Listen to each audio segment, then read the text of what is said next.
Your retirement account just became a ticking time bomb and you have no idea. February 12th, 2026, 9:47 a.m. Eastern Standard Time. While you were drinking your morning coffee, scrolling through your phone, maybe sitting in traffic, the Federal Reserve executed a technical maneuver that set a countdown clock on the largest forced liquidation event in modern financial history. And I'm not talking about some distant theoretical risk. I'm talking about your 401k, the one you've been contributing to for years, maybe decades, the one that shows that nice comfortable number when you log in. That number? It's about to get cut in half, possibly worse. And the mechanism that's going to cause it is already in motion. This is not speculation. This is not some doom prophecy pulled out of thin air. What I'm about to walk you through is a structural trap built into the retirement system that almost nobody understands until it's too late. And the reason I'm making this video right now today is because we're in a very specific window. A window where institutional money already sees what's coming and is quietly repositioning, while retail investors, regular people like you and me, are still being told everything is fine. Stay the course. Think long term. Don't panic.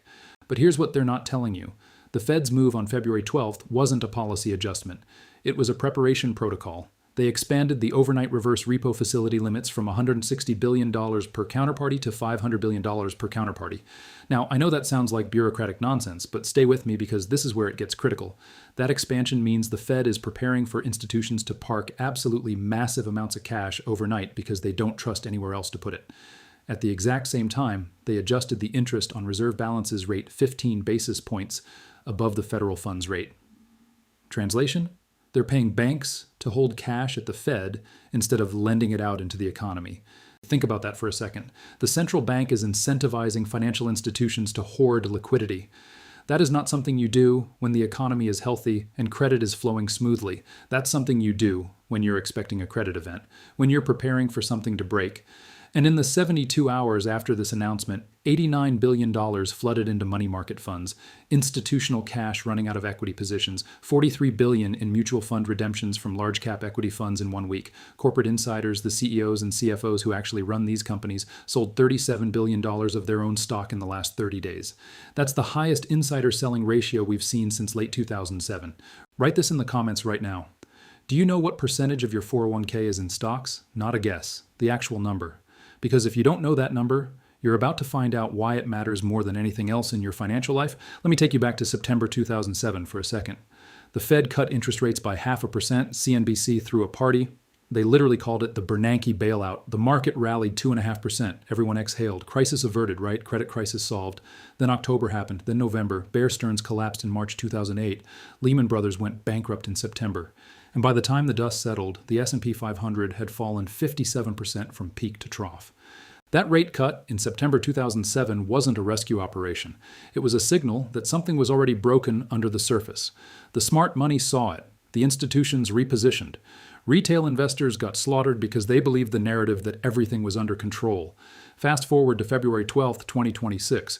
The Fed just gave us the exact same signal. But instead of a rate cut that makes headlines, they made a technical adjustment to their repo facility that most people will never hear about. And that's exactly the point. Here's the thing about market collapses. They don't announce themselves. There's no alarm that goes off saying, hey, you should probably get out of stocks now. The warnings come in the form of obscure regulatory changes, institutional positioning shifts, and data points buried in reports that nobody reads. By the time CNBC is talking about a bear market, you're already down 30%, and the exits are packed. So what are the institutional players doing right now? According to 13F filings from Q4 2025, the top 50 hedge funds reduced their net equity exposure from 68% to 51% in a single quarter. That's the largest quarterly reduction since Q1 2008. They're not going to cash completely. They're sophisticated. They're reducing exposure, rotating into short duration treasuries, building positions in defensive sectors. They're preparing. Corporate stock buybacks, the single biggest source of buying pressure that's propped up this market for the last decade, are collapsing. In 2021, S&P 500 companies bought back $923 billion of their own stock. Last year, $487 billion. This year, we're on pace for $380 billion. When the marginal buyer disappears, so does the floor under prices. Now let's talk about why your 401k is uniquely vulnerable in this environment. And I mean structurally, mechanically vulnerable in a way that has nothing to do with whether you picked good funds or bad funds. Every 2 weeks, millions of Americans have money automatically taken out of their paychecks and deposited into their 401k accounts. Most of that money flows into target date funds and S&P 500 index funds. Those funds don't care about valuation. They don't care if the market is expensive or cheap. They're forced buyers. Money comes in, shares get purchased, automatic, systematic, relentless. As of Q4 2025, there's $7.3 trillion sitting in target date funds, another $5.8 trillion in equity index funds inside retirement accounts. That's $13.1 trillion in forced buying power, and it's the only reason this market hasn't collapsed already. But here's the trap that nobody explains to you. Your 401k statement shows a number, let's say it's $500,000. You look at that number and you think, that's your wealth, that's what you've accumulated, that's what you'll retire on. But that number is not real money. It's not cash sitting in an account. It represents shares of funds that own shares of companies. For that number to convert into actual spendable money, someone has to be willing to buy those shares from you at that price. And in a market crash, when everyone tries to sell at the same time, the forced buying stops. There's nobody on the other side of the trade. The bid disappears. In 2022, the S&P fell 18%. Target date funds lost an average of 14%. People called their advisors freaking out. $30 billion got pulled out of equity funds. But the market stabilized relatively quickly because the Fed paused rate hikes and inflation looked like it was peaking. Everyone calmed down. But that was a mild repricing. That was nothing compared to what happens when the forced buying mechanism breaks completely. Right now, the S&P 500 is trading at a Shiller PE ratio of 32.4. The historical average is 17. The only times it's been this elevated were 1929, the year 2000, and 2021. In 1929, stocks fell 89%. In 2000, they fell 49%. In 2021, we got a 25% correction, and the Fed had to print $5 trillion to stop it from getting worse. This time, they can't print. Inflation is still above 3%. The federal deficit is $2 trillion annually. Their hands are tied. So when the cascade starts, when the forced selling begins, there's no cavalry coming to rescue your 401k at a 20% loss. It's going to keep falling until valuations reset to historical norms. That's a 60% decline from current levels. Let's talk about what's inside your 401k that you probably don't even realize.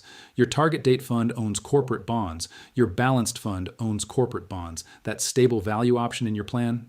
Corporate bonds. U.S. corporate debt right now sits at $13.7 trillion. Of that total, $3.2 trillion is rated BBB. That's one notch above junk status, one downgrade away from becoming untouchable for most institutional investors.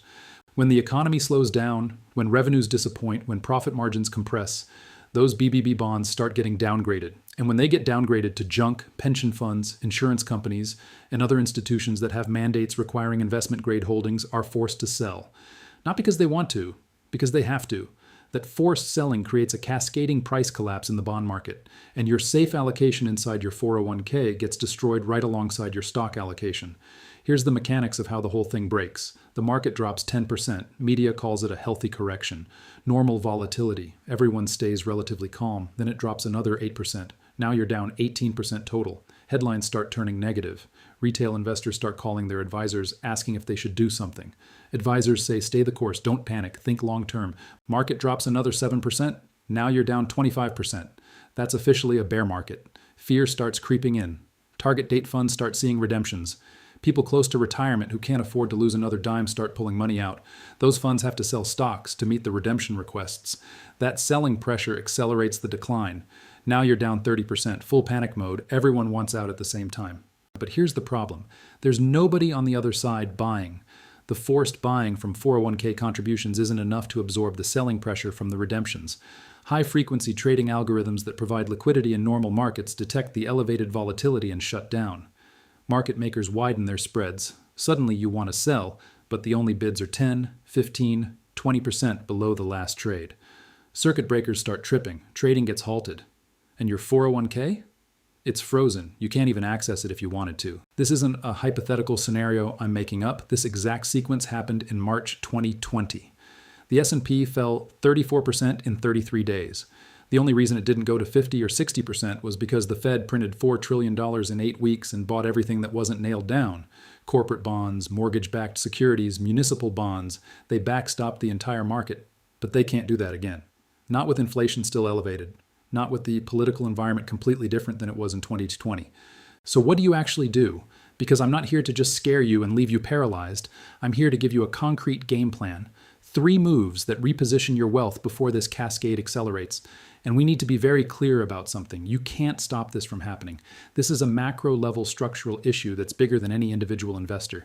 But you can absolutely reposition yourself to minimize damage and position for the opportunity that comes after the crash. Move number 1 is the 401k reallocation protocol. You have limited options inside your 401k, but you do have options. Tonight, I want you to log into your 401k account. Find the fund allocation tool that every plan has. Most plans let you reallocate between funds without penalties and without triggering any tax consequences. This is internal rebalancing. You're not withdrawing, you're not cashing out, you're just moving money between the available options in your plan. Look at your current allocation. If you're 70, 80, 90% in equity funds, you need to reduce that exposure immediately. Move out of large cap growth funds, out of target date funds that have high equity allocations, out of any international equity exposure. Reallocate into stable value funds if your plan has them. Short duration bond funds with maturities of 2 years or less. Money market options within the plan. The goal is not to make money right now. The goal is to not lose half your account value when the forced liquidation starts. Let me give you the math on this. If you're 80% in equities and the market falls 60%, your account drops 48%. If you reallocate to 30% equities, 70% cash, and short duration bonds, and the market still falls 60%, your account only drops 18%. That's the difference between your retirement plan surviving and being devastated. Move number 2 happens outside your 401k. In your taxable accounts, in your savings, in the cash you have available, you need to build a position in physical precious metals, not gold ETFs, not gold mining stocks. Physical gold and physical silver that you take possession of or store in allocated segregated storage outside the banking system. When forced liquidations hit, everything correlated sells. Stocks, bonds, real estate, crypto. Everything gets dumped to raise cash. Gold dips initially because hedge funds and institutions liquidate their positions, but then it becomes the only asset that people trust when confidence in the financial system evaporates. In October 2008, gold fell 25% as institutions liquidated everything. By December, it was making new highs. By 2011, it had more than doubled from the crash lows. The pattern repeats every single time there's a systemic crisis. Allocate 15 to 20% of your liquid net worth outside your 401k into physical gold and silver. 1-ounce coins like American Eagles, Canadian Maple Leafs, South African Krugerrands, pre-1965 U.S. silver coins, recognizable, liquid, and impossible for any institution to freeze or confiscate.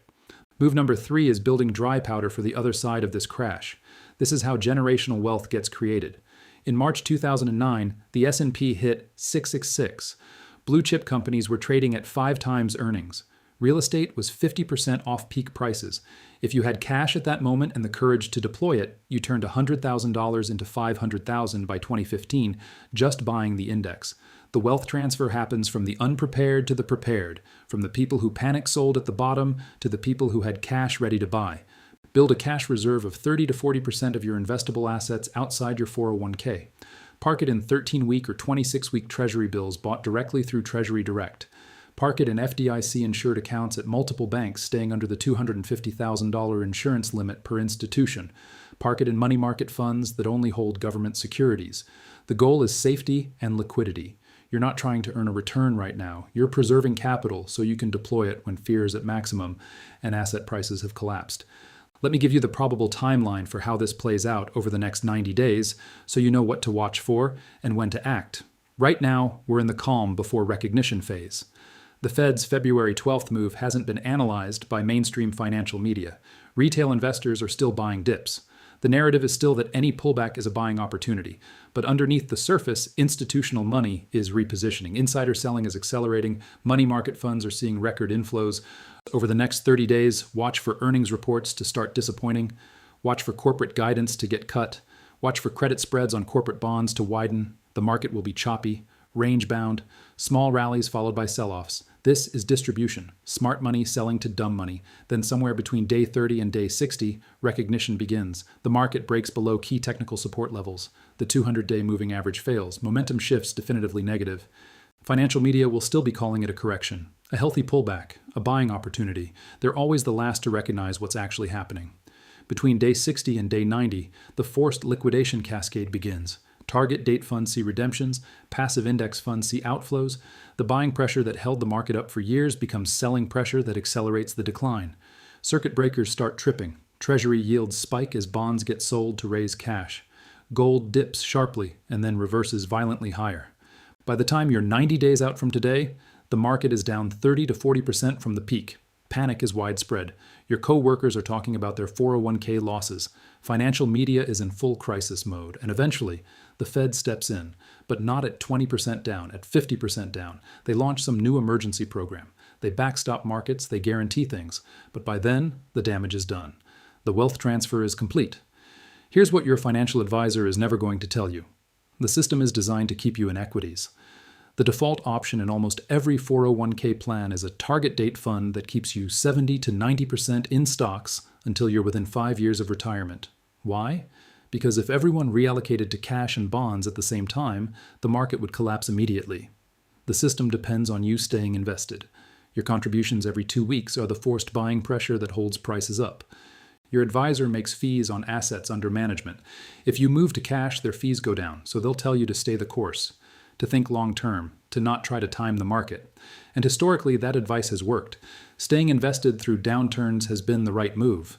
But we've never been in an environment like this. We've never had a Shiller PE above 30 while the Fed is actively restricting liquidity. We've never had corporate debt at 80% of GDP with interest rates elevated. We've never had $13 trillion in passive index funds creating a forced liquidation mechanism waiting to trigger. The data is already here. The institutional money is already moving. The warning signs are flashing. The only question is whether you're going to act while you still have the option or wait until the exits are crowded and your account has already been cut in half. You don't need permission to protect your wealth. You don't need your advisor's approval to reallocate inside your 401k.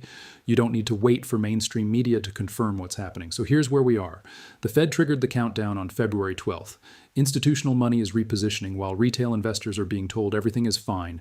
Your 401k is sitting inside a forced liquidation trap that's about to spring. And you have maybe 30 days before the acceleration phase begins. After that, the cascade starts and your options narrow significantly. I want to know where you stand. Write in the comments. Have you checked your 401k allocation in the last 30 days? Do you know what percentage is in stocks versus bonds versus cash? And if the market fell 50% tomorrow, would your retirement plan survive? I want to hear from this community because we're navigating this together, and the collective intelligence here is more valuable than anything you'll hear on mainstream financial television. If this connected the dots for you, if you now see the structural trap that most people are walking into blind, then do 3 things this week. Log into your 401k and look at your allocation. If you're heavily weighted toward equities and you're anywhere near retirement, start reallocating into more conservative options within your plan. If you don't have any physical precious metals, call a reputable dealer and buy your first position. Even if it's just a couple of gold coins or some silver, start building that insurance position. And if you don't have a cash reserve, open a Treasury Direct account and buy some 13-week Treasury bills. The Fed just set the countdown in motion. Institutional money already sees it. The forced liquidation mechanism is armed. Your 401k is in the blast radius. The only question is whether you're going to act while you have time or watch your retirement account get destroyed while waiting for someone to give you permission to protect yourself. The data is here. The pattern is clear. Don't wait for the crash to make your move.